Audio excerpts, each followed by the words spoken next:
I'm back, and I'm going to, I think, to right now talk about the Understanding MS massive open online course, which is shortened to MOOC. And a bunch of you have taken the course, I think, in the room, and several of you are in the course. Several of you are the stars of the show. So some of what I say will be familiar, but hopefully I'll be able to give you a little bit of insight into what we've learned over the last few years in our work on this project. So I'm going to give a brief project timeline. I'm going to do an overview of who takes the course, so who are the people that are actually enrolling. We're going to talk about a quick summary of the research that we've done to date on the course. We're going to do an overview of the impact of the course on course participants. Is the course making a difference to people when they take it? And then I'm going to finish by talking about the future directions and projects that we're hoping to do in the future. So for those of you who don't know, we developed the course in 2018. The course is a 6-week online course. It's free. It's available to anyone with an internet-connected device. That means a smartphone or a computer or a tablet, anywhere in the world. It covers topics ranging from the underlying biology and pathology of MS all the way through to its impact on everyday life. And we also highlight lived experience.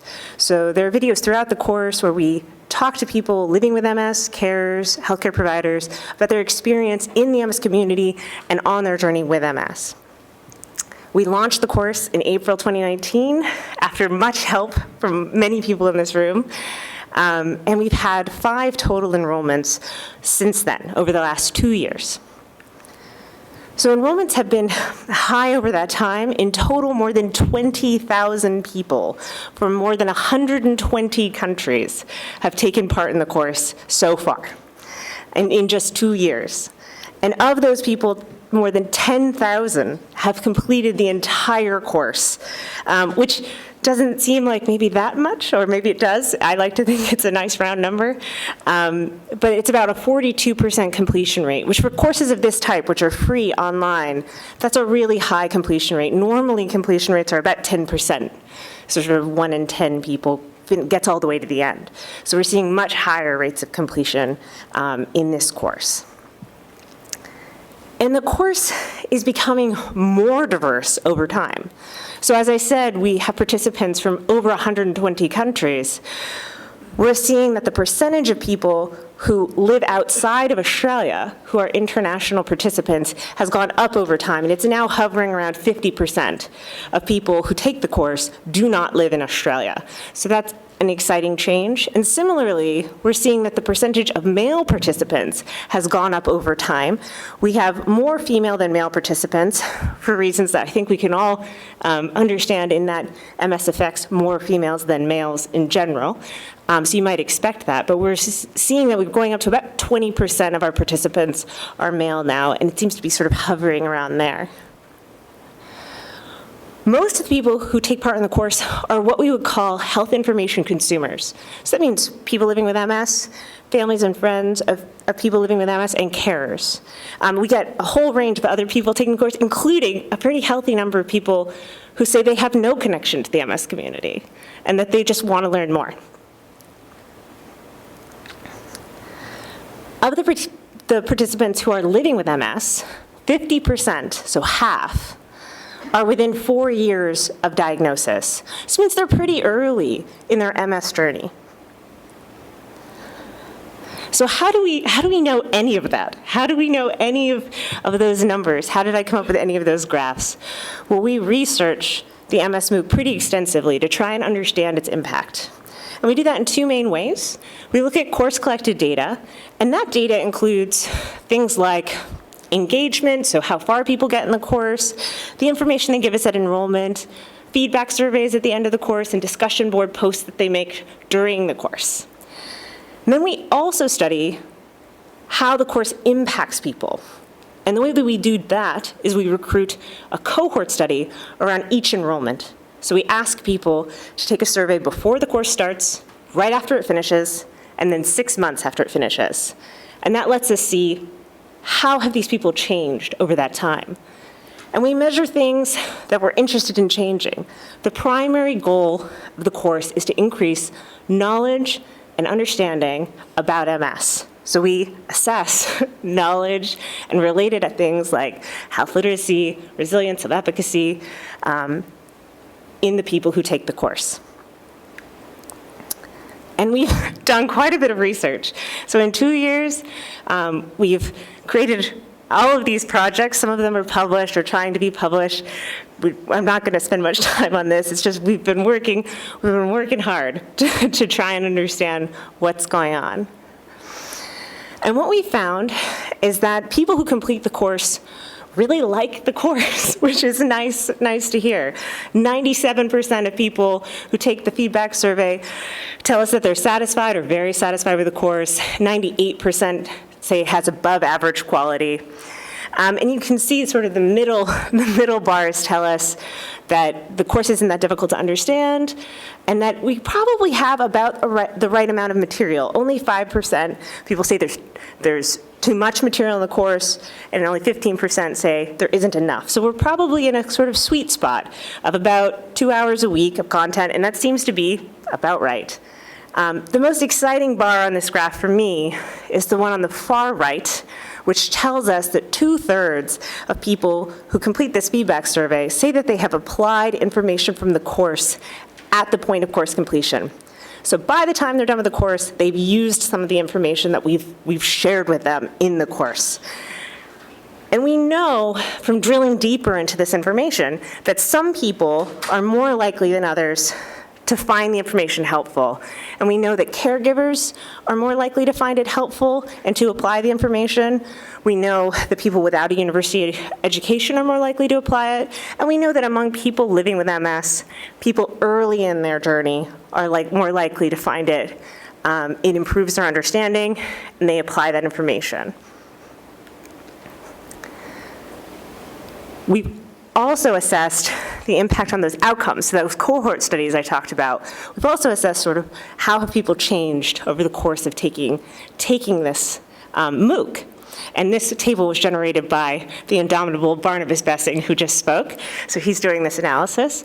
But what we found is that people's MS-related knowledge increases, their health literacy, which means their ability to obtain, use health information, and navigate health systems increases. Their quality of life increases, and among people living with MS, self-efficacy increases, which is the belief in one's ability to address challenges. So it's really gratifying because our sort of main goal of increasing MS knowledge seems to be actually happening, which after 2 years of work is a relief. We also find that when we ask people on the post-course survey, have you made any changes related to various things in the course since starting the course, a large percentage of people say that they have. 44% of people say yes to that question.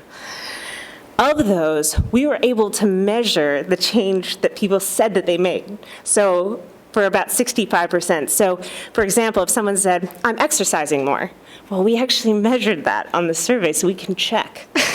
and when we check, we find that 70% of people are showing improvements in the changes that they say they're making. So there really is some level of behavior change that seems to be happening in the wake of the course. So that's an exciting finding for me. And then just among course participants in general, Julie Campbell and I have done some analysis on discussion board posts.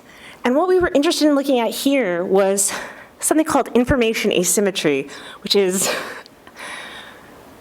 maybe a complex term for just saying the difference in information that is typically possessed or had by health information suppliers, that's healthcare suppliers, so neurologists, general practitioners, and service providers, compared to health information consumers, so again, people living with MS, their family and friends, carers. We were interested in seeing if the information that people get in the course is helping address that. And what we see is that people consistently say they're gaining knowledge, and that people living with MS say they're empowered by that knowledge, and that healthcare suppliers are saying that they're increasing their empathy because of that knowledge. And so that suggests that the information distributed by the course may actually be working to reduce that difference in information, and it might improve things like healthcare appointments, because on one side, you have a more empowered person living with MS with greater knowledge, and on the other side, you have a healthcare supplier who has greater empathy. So just a quick summary of the whirlwind tour we've just taken of MS MOOC research. Who takes the MOOC? Generally, female Australians and healthcare information consumers. And what do completers think of the MOOC? Well, they typically like it, and there are some groups that are more likely to find it helpful, and those are people without a university education, caregivers, and people who are recently diagnosed with MS. And what is the impact of the MOOC on course participants?